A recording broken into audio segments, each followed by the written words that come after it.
In this module, you will learn how to perform nonparametric regression using Gaussian process prior. This is a newly developed technique which is extremely useful for incorporating the nonlinear structure of the regression model under a nonparametric assumption.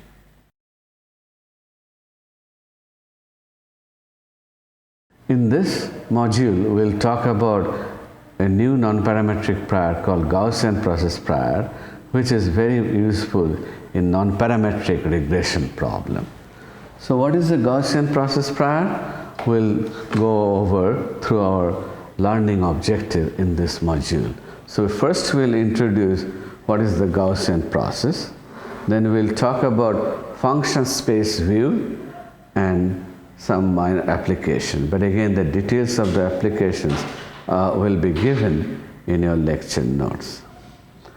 So, what is the Gaussian process? The Gaussian process is an infinite dimensional generalization of the Gaussian distribution, that is, standard normal distribution is also known as Gaussian distribution. It can be used to set as prior over unknown function. In this module, we describe Gaussian process methods for regression problems. For more detail, see Rasmussen and Williams in their 2006 paper. There are several ways to interpret Gaussian process regression models. One can think of a Gaussian process as defining a distribution over functions and inference taking place directly in the space of functions, which is called the function space view. An alternate equivalent view is weight space view. So we'll now describe what is weight space view. We have a training data set called script D, which is the vector xi, yi, I from 1 to n, where x denotes an input vector or covariates of dimension d. Y denotes a scalar output or target, which is the dependent variable. The column vector inputs for all n cases are aggregated in the d cross n design matrix X, and the targets are collected in the vector y. So we can write script D as the vector x and y. The weight space view. The standard linear regression model with Gaussian noise is described as f of x is x transpose omega, where y is playing the role of f of x plus some error term epsilon. Where x is the input vector, omega is the vector of weights, parameters, that is parameters of the linear models. F is the function value and y is the observed target value. Epsilon is distributed normal 0 sigma 1 square. That's a part of our assumption. This noise assumption together with the model directly gives rise to the likelihood. The probability density of the observations given the parameters, which is factored over cases in the training set, because of the independent assumption, we can write down P of y given x and omega as normal with x transpose omega and sigma n square times identity matrix. For detailed calculation, you can see the notes. But the bottom line is y given x and omega, its conditional distribution will be normal with mean x transpose omega and variance sigma n square times I as the variance covariance matrix. In the Bayesian setup, we should specify a prior over the parameters before we look at the observation. We put a zero mean Gaussian prior with covariance matrix sigma sub p on the weights omega normal 0 sigma sub p. The inference in the Bayesian linear model is based on the posterior distribution, and which follows from the Bayes rule as the posterior is likelihood times prior divided by the marginal likelihood. The form of the posterior distribution is Gaussian with mean omega bar and covariance matrix A inverse, and that is probability of W or omega given x and y is normal with omega bar and A inverse, where omega bar and A inverse can be expressed in closed form expression. In a non-Bayesian setting, the negative log prior is sometimes thought as a penalty term, and the maximum a posteriori or map estimate point is known as the penalized maximum likelihood estimate of the weights. The penalized maximum likelihood procedure is known in the case as ridge regression, Hoyle and Kennard 1970 paper. Because of ridge regression, the effect of the quadratic penalty term half omega transpose sigma p inverse omega from a log prior. To make predictions for a test case, we average over all possible parameter values weighted by the posterior probability. Therefore, the predictive distribution for f star, which is f of x star at x sub star, is given by averaging the output of all possible linear models with respect to the Gaussian posterior. The expression you can find out, mathematical expression you can find out in your notes. So we'll talk about some fine points like projections of inputs into feature space. A Bayesian linear model suffers from limited expressiveness. Simple idea to overcome this problem is to first project the inputs into some high dimensional space using a set of basis feature space functions, and then apply the linear model in this space instead of directly on the inputs themselves. For example, a scalar input x could be projected into the space of powers of x, like phi of x is 1, x, x squared, x cubed, and so on, to implement polynomial regression.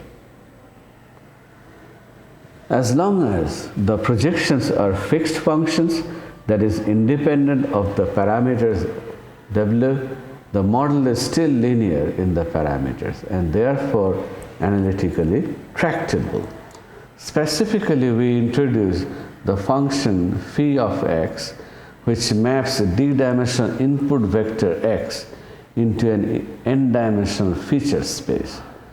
Suppose script phi x be aggregation of column x for all cases in the training set. Now the model f of x equals to phi x transpose omega, where the vector apparatus now has length n. The analysis for this model is analogous to the standard linear model, except that everywhere phi x is distributed for x. Thus, the predictive distribution becomes quite simple. One can write f star given x star x y as normal with some mean and the variance. The expressions you can find out from your notes. To make predictions using this equation, we need to invert the matrix of size n cross n, which may not be convenient if n, the dimension of the feature space, is large. We can rewrite in this situation the predictive distribution is normal with mean and some variance. Again, the expressions can be obtained from your notes. In equation the feature space always enters in the form of a quadratic form, like phi star transpose sigma p phi, and so on. The entries of these matrices are invariably of the form phi x transpose sigma p phi x prime, and which are very, very useful expression. So in that context, we can define a covariance function or kernel function, which is k stands for kernel x prime as phi x transpose sigma p phi x prime. Notice that phi x transpose sigma p phi x prime is an inner product with respect to sigma. As sigma p is positive definite, we can define psi x as sigma p to the power half phi x. We obtain a simple dot product expression. So that is k x prime is the product of psi of x and psi of x prime. If an algorithm is defined solely in terms of inner products in input space, then it can be lifted into feature space by replacing occurrence of those inner products kx x sub 0. This is sometimes called the kernel trick. Now we'll talk about the function space view. A Gaussian process is a collection of random variables, any finite number of which have a joint Gaussian distribution. A Gaussian process is completely specified by its mean function and covariance and variance function. We define the mean function m of x and covariance function k of x prime of real process f of x as m of x is expected value of f of x and k x prime is expected value of f of x minus m of x times f of x prime minus m of x prime. And we'll write the Gaussian process as f of x distributed as GP. GP stands for Gaussian process with parameters m of x and the kernel function kx prime. The random variables represent the value of the function fx at location x. A Gaussian process is defined as a collection of random variables.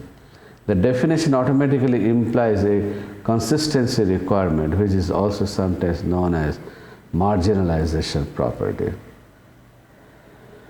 The marginalization property simply means that if the GP, for example, y1, y2 normal mu sigma, then it must also specify y1 is normal mu1 sigma 1 1, where sigma 1 1 is the relevant submatrix of sigma. A simple example of Gaussian process can be obtained from our Bayesian linear regression model, where f of x will be phi x prime omega with prior omega prior belongs to normal family, that is 0 mean and sigma p.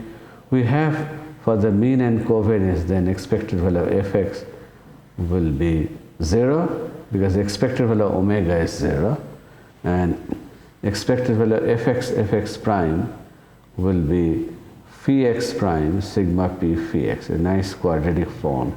Again, details you can find out from your lecture notes. In this module, we consider the squared exponential covariance function. A list of covariance function is presented later. The covariance function specifies the covariance pairs of random variables, which is covariance of f of xp and f of xq will be simply your kernel function xp and xq, which is exponential minus half of xp minus xq square. Note that the covariance between the output is written as the function of the inputs. For squared error covariance function, we see that the covariance is almost unity between variables whose corresponding inputs are very close, and decreases as their distance in the input space increases. It can be shown that the squared exponential covariance function corresponds to a Bayesian linear regression model with an infinite number of basis functions.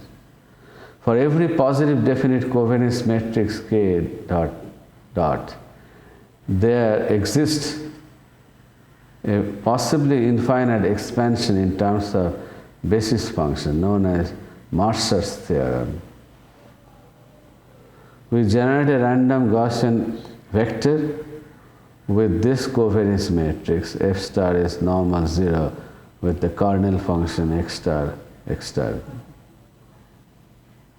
And there are schematic diagram provided in the lecture notes, so please consult with that. Okay, so for squared error covariance function, we see that the covariance is almost unity between variables whose corresponding inputs are very close and decreases as their distance in the input space increases. It can be shown that the squared exponential covariance function corresponds to a Bayesian linear regression model with an infinite number of basis functions. For every positive definite covariance function K dot dot, there exists a possibly infinite expansion in terms of basis function known as Mercer's theorem. In this scenario, the graph, the four functions drawn at random from a GP prior, notice that informally the functions look smooth. Again, refer to the diagram given in the notes. Squared exponential covariance function is infinitely differentiable. The characteristic length scale is around 1 unit. More realistic modeling situations that we do not have access to function values themselves, but only noisy versions, is y equals f of x plus epsilon. Assuming additive, independent, identically distributed Gaussian noise epsilon with variance sigma sub n square, the prior on the noisy observation becomes a covariance expression yp and yq and covariance of y, where delta pq is the Kronecker delta. Again, the expression is given in detail in the notes.